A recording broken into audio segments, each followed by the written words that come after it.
Kabel ya kan? Ini dia yang kita yang hoki. Itu kan gua.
Bueno, vamos.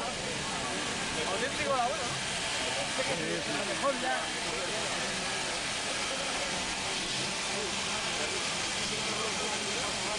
Yo, a mi van a acabar donant fuego perquè també ho treia tot.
un avenç en el dia a dia de la població. Esdevenint realitat el somni de molts vallencs després de diversos intents frustrats per construir una línia fèrria que unís una població important com és Barcelona. És per això que aprofito aquest 125è aniversari per fer un reconeixement a totes les persones que van fer possible l'arribada del ferrocarril a Valls i que es mereixen un reconeixement històric, ja que van ser els artífexs d'un canvi històric de gran rellevància. També, i per acabar, dir que és un gran honor representar els amics del ferrocarril de Valls i de l'Alt Camp en un acte d'aquesta importància i agrair a les institucions que han fet possible aquests actes. Diputació de Tarragona, Consell Comarcal, Ajuntament de Valls, Picamoixons, Salomó, Nulles, Vilavella, entitats d'àmbits privats, la Federació Catalana d'Amics del Ferrocarril i l'Associació Amiga d'Amics del Ferrocarril de Reus i la nostra de l'Alt Camp. A tots ells, moltes gràcies.